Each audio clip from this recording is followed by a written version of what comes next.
dia de vitória, desde a parte da manhã. Nós temos estado na presença do nosso Deus aqui na congregação.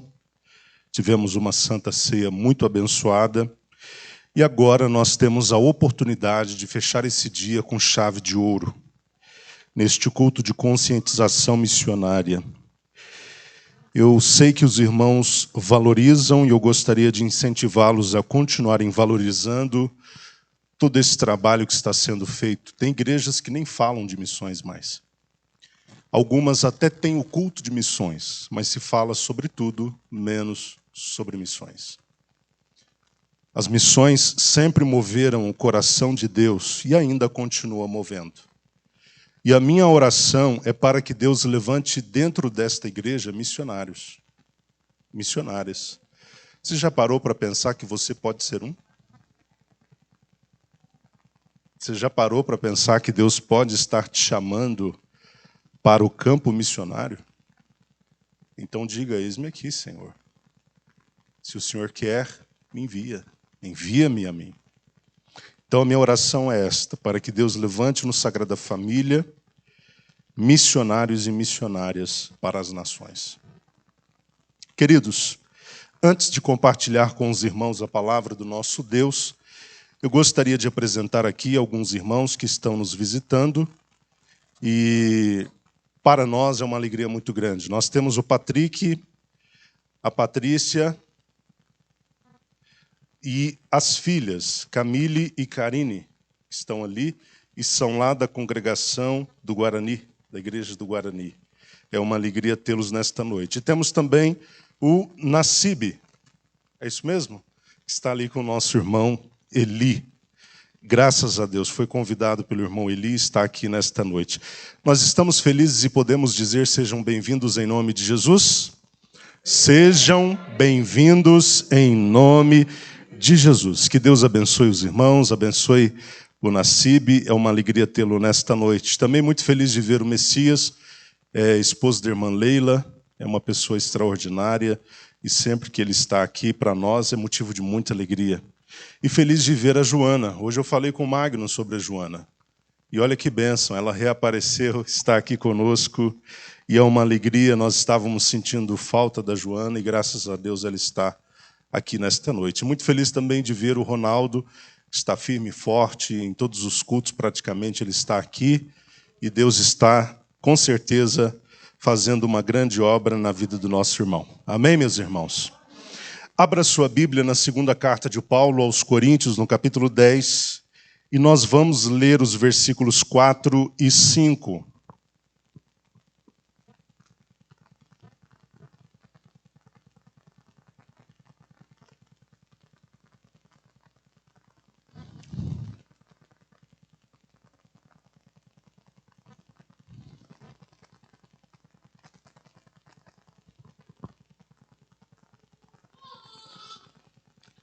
Amém, queridos? A palavra do nosso Deus diz assim: porque as armas, da nossa milícia não são carnais, mas sim poderosas em Deus para a destruição de fortalezas, ou das fortalezas. Destruindo os conselhos, algumas versões traz o termo sofismas, e toda altivez que se levanta contra o conhecimento de Deus, e levando cativo todo entendimento à obediência de Cristo. Senhor, agora estamos diante da Tua palavra, e eu peço a Ti que fale conosco, como só o Senhor é poderoso para falar. Ó Deus, que o Teu Espírito continue tendo toda a liberdade de mover os nossos corações, que a Tua palavra que será pregada neste momento possa ser uma semente extraordinária que vai encontrar um coração solícito, pronto a recebê-la. E que ela gere muitos frutos para a glória do nome santo do Senhor. Fale ao nosso coração, é o que pedimos. Amém. Meus irmãos, há 2 semanas atrás, 1 semana ou 2 atrás, se não me engano, eu estive pregando na subsede Boa Vista sobre o texto de Efésios, capítulo 6, onde nós tratamos sobre a guerra da igreja, ou a batalha da igreja. E eu mencionei algumas vezes o texto da segunda carta de Paulo aos Coríntios, no capítulo 10, a partir do versículo 3. Mas eu não dei tanto detalhamento sobre os versículos 4 e 5. E por isso eu gostaria de fazer nesta noite. Esta mensagem de hoje é uma mensagem complementar àquela mensagem iniciada na subsede. Os irmãos que estiveram lá podem se lembrar que eu fiz questão de detalhar muito bem, ou de separar muito bem, ou de esclarecer, melhor dizendo, muito bem, qual é a natureza da nossa batalha, ou da nossa guerra. A nossa batalha, ela é, como diz Paulo, espiritual e não carnal. Os irmãos podem observar, inclusive mencionei isso, no versículo 3 da segunda carta que nós lemos aqui no capítulo 10, que ele diz que embora a nossa peregrinação se dê na carne ou no corpo, porque esta é a melhor tradução para a carne nesse verso, a nossa luta não se dá no corpo, não se dá na carne, mas se dá no espírito. Nós andamos na esfera natural dentro de um corpo, mas nós militamos na esfera espiritual, porque é lá que estão os nossos verdadeiros adversários. Paulo diz, não temos que lutar contra a carne ou contra o sangue. Ele está falando de seres humanos. Nossa luta não é contra as pessoas. Nossa luta é contra os espíritos que agem por trás das pessoas. E o apóstolo Paulo qualifica 4 categorias de espíritos que agem influenciando e inspirando pessoas. Os principados, as potestades, os príncipes das trevas deste século e o que ele qualifica por último como sendo as hostes espirituais da maldade. São estes que, de fato, funcionam como agentes do caos. São eles que operam no mundo, na esfera espiritual, influenciando a esfera natural. E é contra estes espíritos que a igreja deve lutar. É contra eles que a igreja deve avançar, corajosa e ousadamente. Hoje nós vamos falar especificamente sobre a tarefa que a igreja tem de destruir fortalezas. A igreja tem a responsabilidade dada por Deus de desconstruir, demolir. Algumas versões usam o termo anular as fortalezas que Satanás, que é o nosso arqui-adversário ou arqui-inimigo, construiu. E ele tem construído essas fortalezas nas mentes das pessoas. E nós identificaremos nesta noite quais os 2 principais elementos que o diabo utiliza nesta construção de fortalezas. Vejamos, o versículo 4, que foi o versículo que nós lemos, fala-nos a respeito das armas da nossa milícia, ou das armas empregadas por nós em nossa batalha que acontece na esfera espiritual. A expressão, ou melhor, a expressão armas da nossa milícia é uma expressão equivalente à de Efésios 6, onde Paulo fala sobre a armadura de Deus. É uma expressão equivalente, portanto, para a armadura de Deus. E segundo Paulo, as armas da nossa milícia, primeiro, elas não são carnais. Isso identifica a natureza espiritual das nossas armas. Nós não lutamos com revólver.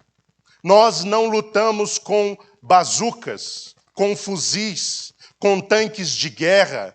Nós não nos valemos de bombas atômicas. As nossas armas são de natureza espiritual. Elas têm a mesma natureza da nossa batalha.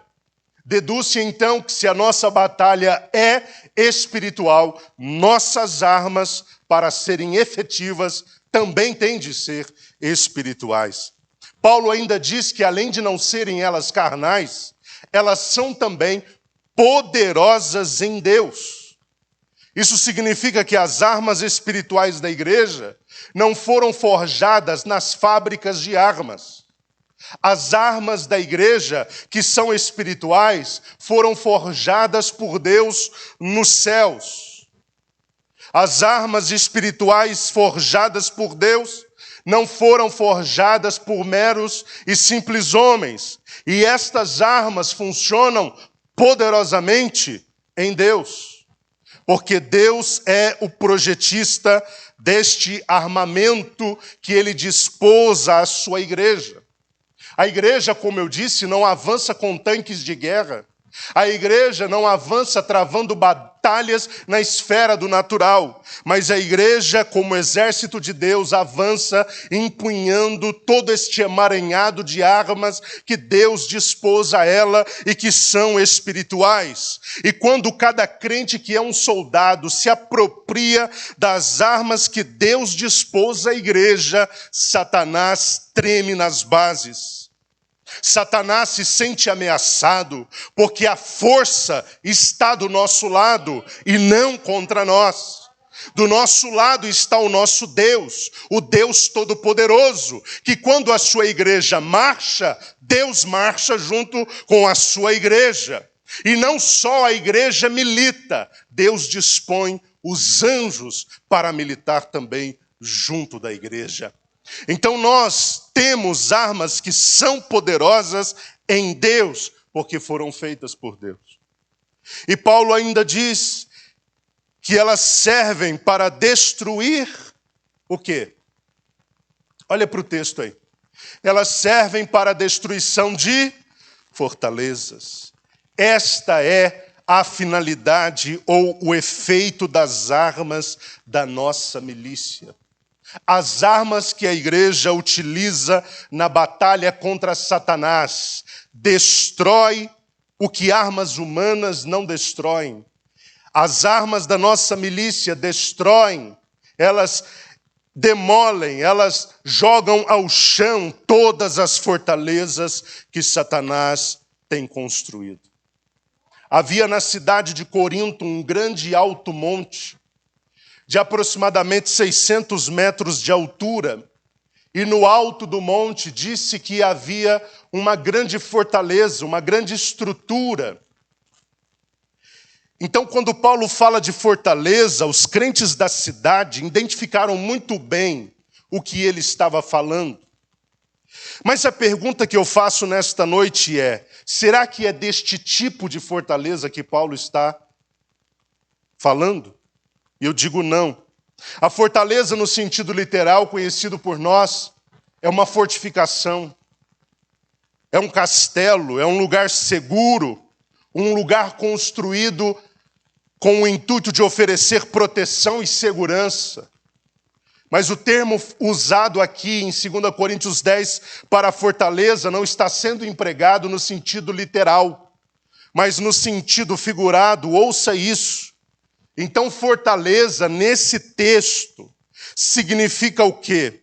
Significa estrutura de opinião, fortificação de opinião, estruturas de pensamento, crenças e ideologias que são absolutamente nocivas. Nossas armas espirituais visam atingir estas estruturas que são fortalezas. Estruturas que são construídas em torno de crenças, ideologias, pensamentos, raciocínios. A igreja entra com a palavra da verdade, a espada do Espírito, nesse lugar onde Satanás está tentando construir uma fortaleza em torno de pensamentos e valores que são nocivos. Nossas armas visam destruir, então, essas fortalezas. Então, em se tratando de fortalezas, duas perguntas nos vêm. Primeiro, onde essas fortalezas são construídas? A segunda pergunta, qual a matéria-prima usada por Satanás para a construção dessas fortalezas? As duas respostas estão no texto que nós lemos. Com base nesse texto, 2 Coríntios capítulo 10, nós entendemos que a resposta para a primeira pergunta é: Satanás constrói a sua fortaleza na mente do homem. A mente do homem, meus irmãos, é o lugar, é o território de forte disputa. De um lado nós temos o nosso Deus querendo dominar a mente. E do outro lado nós temos o nosso algoz também querendo dominar a mente do homem. Existe um duelo de forças, ambos desejando ardorosamente conquistá-lo. Satanás deseja conquistar esse lugar que é a nossa mente, para nesse lugar construir fortalezas que vão impedir o homem de ter acesso à verdade límpida da palavra de Deus. Satanás quer construir fortalezas nesse lugar para que a luz do evangelho não resplandeça dentro, para que o homem não seja salvo, transformado e liberto pela palavra da verdade. Por outro lado, existe Deus, o nosso Deus, querendo possuir esse território para transformá-lo num lugar igual ao da mente de Cristo. Ele quer transformar a nossa mente pecaminosa e adequá-la, e igualá-la, e alinhá-la à mente perfeita de nosso Senhor Jesus Cristo, que é o homem perfeito, o varão perfeito. E Deus quer entrar nesse território para corrigir os danos causados por uma natureza pecaminosa que está ainda vigente dentro de nós. E eu digo aos irmãos nesta noite, não há uma posição neutra para o homem frente a esse duelo. Ou ele vai estar fortalecendo as iniciativas de Deus em possuir esse território, ou ele vai estar fortalecendo as iniciativas de Satanás em possuir esse território. A resposta para a segunda pergunta, qual o material que Satanás usa na construção das suas fortalezas na mente, está no versículo 5, onde Paulo nos mostra qual é a matéria-prima do diabo para construir as suas fortalezas. E a sua matéria-prima basicamente se baseia em dois recursos. O primeiro deles, os sofismas. E o segundo deles, a altivez. Os sofismas, vejamos primeiro. Eu estive procurando o sentido de sofisma no dicionário. Você pode procurar no dicionário online, no impresso, onde você quiser. Sofisma vem de uma palavra grega que lembra sofia, sabedoria, né? E eu relacionei pelo menos dois significados. Primeiro, é um argumento ardiloso, aparentemente correto, mas que pretende induzir ao erro. Um argumento ardiloso, aparentemente correto, mas que visa induzir ou pretende induzir ao erro. Vou ficar apenas com essa definição para ganharmos tempo. A palavra de Deus fala através, principalmente de Paulo, sobre situações em que a própria igreja esteve exposta a estes tidos e chamados sofismas, que Paulo chama também de vãs filosofias.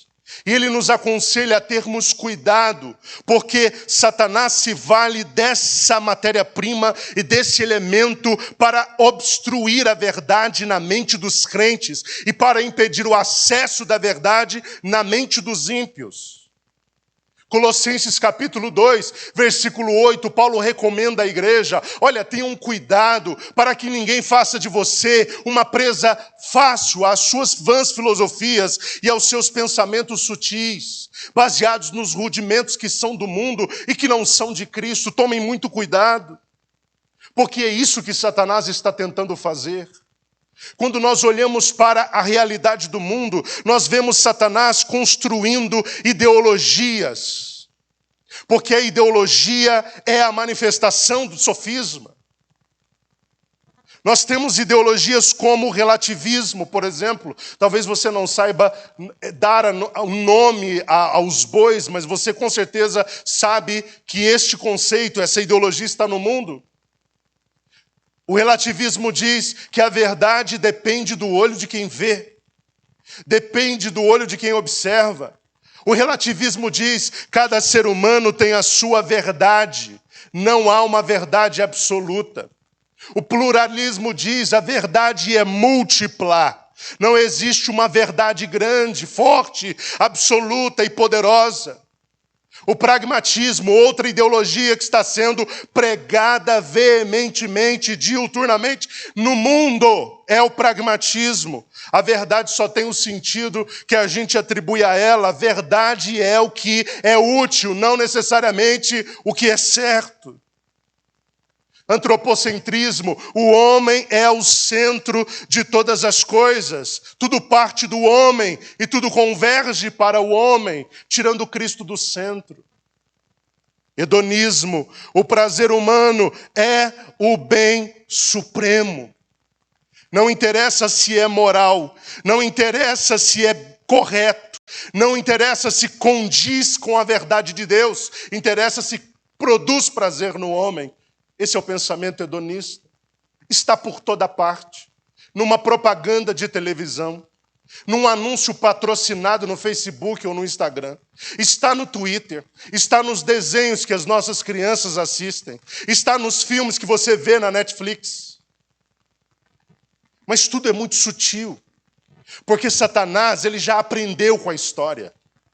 Se ele chegar escancaradamente na roupa de Satanás, ele é facilmente identificado e rechaçado.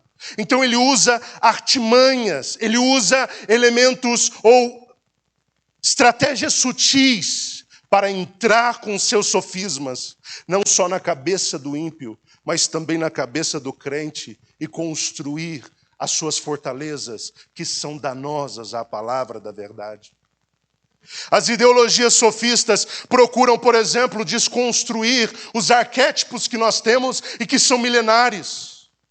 Os modelos que foram estabelecidos dentro de uma cultura judaico-cristã, que fizeram o mundo andar para frente, por mais que alguns hoje digam que não. Foi o modelo judaico-cristão, foi os padrões estabelecidos por Deus de moralidade, de ética, que fizeram o mundo andar e avançar. Foram os valores cristãos que deram às mulheres a voz que elas não tinham. São os valores cristãos que colaboraram para a soltura dos escravos. São os valores cristãos que deram dignidade para a vida humana, que durante muito tempo não teve o menor valor. Mas existem tentativas de Satanás em mover alguns grupos para desconstruir os modelos que foram criados por Deus e que fazem funcionar a sociedade e as coisas como elas devidamente devem funcionar. Os sofistas procuram desconstruir os modelos de Deus para a família. Meu Deus, como eu gostaria de ter mais tempo, pelo menos umas 3 horas para falar só sobre esse ponto aqui que eu vou citar agora.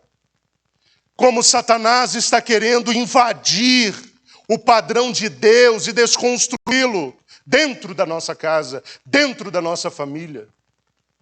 Há por aí a pregação de um novo modelo familiar. Você tem acompanhado sobre isso? Você tem ouvido? Se você não, seu filho com certeza já. Eles estão pregando que é natural, que agora os tempos são outros, que agora nós vivemos num lugar de maior conhecimento e que agora é natural que o casamento, a família não se dê nos moldes da união entre um homem e uma mulher e que eles gerem sua prole. Isso está se tornando um modelo antinatural. E eles estão tentando naturalizar um modelo de fato antinatural, que é um modelo que não respeita esse arquétipo. Existem muitos crentes que estão concordando com isso. Sabe por quê? Porque Satanás, através do sofisma, ele cria um argumento que tem aparência de verdade, mas que não faz sentido. Vocês estão me entendendo? Tem crente que está dizendo no seu íntimo, mesmo que não declarando, está dizendo, pode ser que realmente as coisas estejam mais tranquilas nesse sentido, e que Deus se interessa, na verdade, é pelo amor, e que o amor tem de ser livre, e que as pessoas têm de escolher se vão ficar com alguém do mesmo sexo ou de um sexo diferente. Meus irmãos, isso é sofisma, é tentativa de Satanás em naturalizar o antinatural. Esse tipo de comportamento desagrada ao nosso Deus. E tem crente concordando com isso.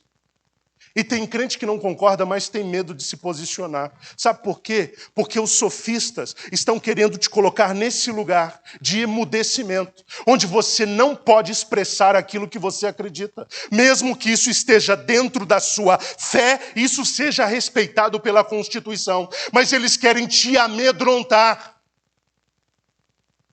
Fala da situação, as pessoas já começam a encolher no banco. Fala dessa situação que eu estou falando diante de algumas plateias, as pessoas começam a se encolher nos bancos. É como se elas dissessem, não toca nesse assunto. Não fale sobre isso. Não casse problemas. É isso que Satanás quer. Ele quer uma igreja calada. Ele quer uma igreja censurada. E o diabo está trabalhando na direção de amordaçar a igreja. E não é só dentro desse aspecto. Nós estamos vivendo aqui no Brasil alguns ensaios de tentativa de amordaçamento. Ou não, ou vocês não estão percebendo. O STF, se não me engano agora, ele oficializou impedindo as igrejas de pregarem o evangelho no meio das tribos indígenas. Parece que já foi oficializado, né? Já foi decidido isso. É o primeiro passo para impedir a igreja de cumprir a sua missão, que é a de combater as fortalezas com a verdade da palavra de Deus. E talvez você me pergunte, você está preocupado? Não, eu não estou preocupado. E sabe por que eu não estou preocupado? Porque o dono da igreja não está dormindo no trono. O dono da igreja não depende de leis favoráveis. O dono da igreja, ele independe de qualquer mordaça que o ser humano, que a política, que as leis do país possam criar. A palavra de Deus está avançando, a igreja está avançando e Satanás não pode resistir à igreja de Deus. Eu citei um dado aqui na quarta-feira. A China é um país comunista que odeia o evangelho e não quer que as pessoas preguem a verdade. Mas no interior da China, no meio do comunismo, notícias dão conta de que nós temos já 150 milhões de cristãos. Comunismo não quer, mas não impede a igreja de crescer. As leis do país não querem, mas não impedem a igreja de crescer. A mídia não quer, mas não impede a igreja de crescer, porque a igreja tem um pastor, a igreja tem um dono, a igreja tem um cabeça, a igreja tem um noivo, e nada impede essa igreja de fazer aquilo que ela foi chamada para fazer. Mas Satanás está tentando desconstruir as coisas dentro da família. Cuidado com seus filhos, eu tenho tido muito cuidado com os meus.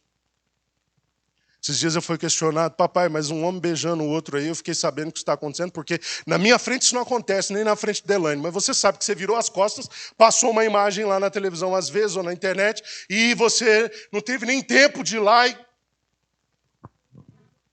Não, é impressionante, irmãos. Você olha para o lado de Satanás, o príncipe das trevas, coloca uma coisa dessa na frente do seu filho. Eu falei, não é natural não, meu filho.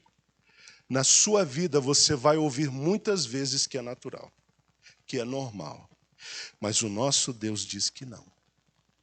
Fique com o que o nosso Deus diz a respeito disso. Você que é menininho vai casar um dia com uma menininha e vai ter filhos abençoados em nome de Jesus. É assim que vai ser.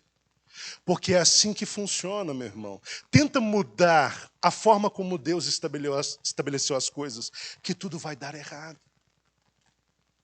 essa sociedade que está sendo construída hoje, os danos ainda não foram vistos e virão a longo prazo, tá, queridos? É bonitinho hoje dizer, nós somos livres, cada um tem a sua verdade, o casamento, cada um casa como quer. Mas o futuro vai nos mostrar o grande erro que essa sociedade está cometendo. Satanás está lançando sofismas na espiritualidade, na sociedade, sofismas dentro da igreja, corrompendo o nosso código de ética, o nosso código de valores, o nosso conjunto de crenças. Há no mundo uma agenda antiteísta em andamento. Irmãos, eu vou repetir isso, porque eu tenho dito isso em vários lugares. Há uma agenda antiteísta em andamento no mundo. O que é antiteísmo? É antideus. Porque os ímpios querem ver Deus fora do cenário da história de uma vez por todas. Eles estão pregando o nascimento de uma nova ordem. Essa nova ordem não inclui Deus. Essa nova ordem não inclui os valores judaico-cristãos. Isso é um grande problema. Nós devemos nos opor a toda a fortaleza que Satanás está construindo no campo dos sofismas. Em segundo lugar, já estou terminando, ele diz que o segundo elemento usado por Satanás na construção das fortalezas é a altivez. Olha só, altivez. O que significa altivez? É algo elevado, estrutura elevada como a estrutura de uma torre. Vou facilitar para os irmãos. As palavras que são sinônimas de altivez é arrogância, é soberba. Este é um recurso que Satanás está usando como matéria-prima para construir fortalezas na mente do homem. Como assim? Satanás está procurando convencer o homem de que ele é autossuficiente, de que ele é independente, de que ele é superpoderoso e que ele não depende de Deus e pode existir à parte de Deus. Esse sentimento de altivez, Paulo diz que se levanta contra o conhecimento de Deus, ou seja, esse sentimento de altivez cria dentro do homem um impeditivo que o atrapalha de se aproximar de Deus a fim de conhecê-lo de verdade. A Bíblia diz que ao homem soberbo, altivo, arrogante, altaneiro, Deus resiste, mas ao humilde, ele dá graça. A soberba é um sentimento que flui das entranhas de Satanás, porque ele é soberbo, ele é orgulhoso, ele é altaneiro desde o princípio. Ele permitiu que a arrogância possuísse o seu coração, que a soberba o dominasse e o colocasse num lugar de absoluta rebelião contra Deus. Não é o mesmo que ele faz hoje.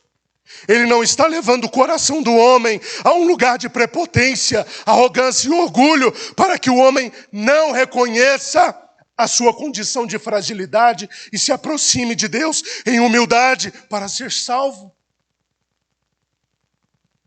Meus irmãos, eu quero fechar essa palavra. Tive que acelerar um pouco aqui. Dizendo que a igreja, repetindo na verdade o que eu disse, a igreja é o exército de Deus, colocado na terra para combater estas coisas, os sofismas, e toda altivez que se levanta contra o conhecimento de Deus. Toda vez que Satanás se levanta com essas estratégias, a igreja tem que se levantar com as suas estratégias, utilizando toda a armadura de Deus e todas as armas espirituais para o desfacelamento de todas estas construções de Satanás. Todas estas construções, estas fortalezas do diabo, precisam ser colocadas no chão, precisam ser lançadas abaixo, através do trabalho ininterrupto da igreja, do trabalho incansável da igreja. A grande arma que a grande arma que a igreja tem para expor a fragilidade e a incoerência dos sofismas, bem como abater o sentimento de altivez, é a verdade.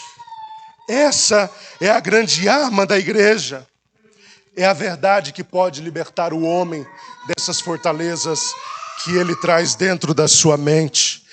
É a verdade que pode libertar o homem desses sofismas e dessa soberba, dessa altivez.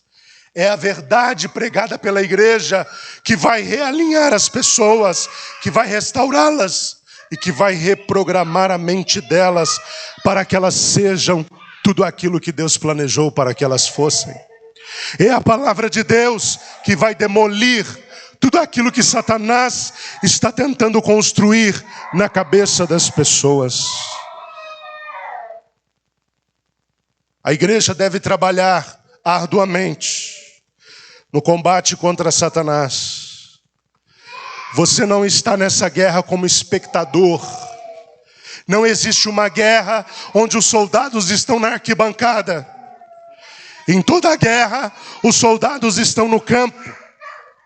Em toda a guerra, os soldados estão com arma em punho. Então eu gostaria de chamar esta igreja a um lugar de batalha contra Satanás e contra aquilo que ele está fazendo. Não seja um soldado passivo que fica assistindo a batalha dos outros. Porque quando não se batalha a favor de Deus, se batalha contra Deus e a favor de Satanás. Lute da forma que Deus espera que você lute.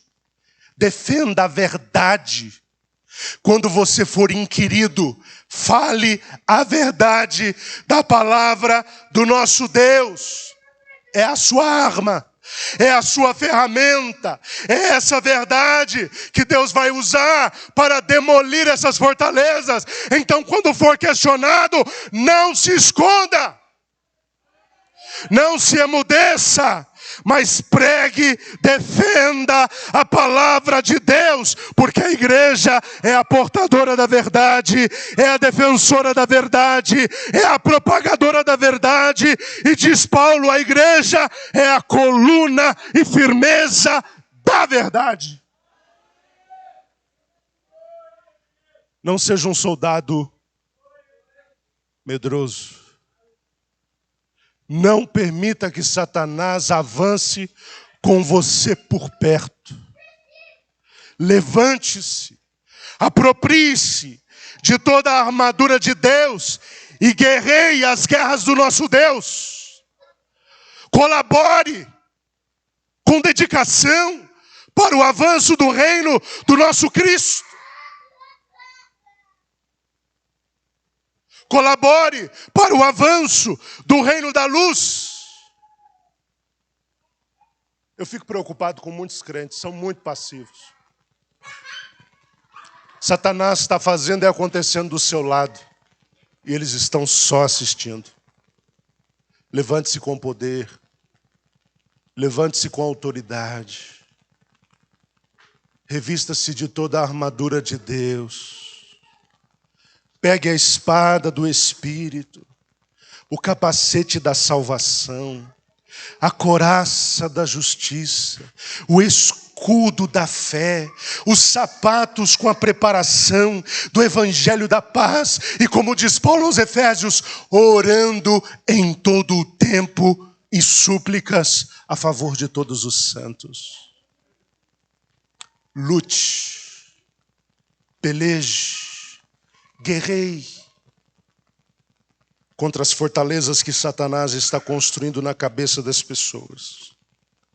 Sabe, o seu vizinho é um território onde Satanás construiu fortalezas. Combata essas fortalezas com a palavra, com um bom testemunho, com a piedade, com a verdade. Combata tudo isso no nome do Senhor. Porque o reino de Deus vai se expandir através da igreja.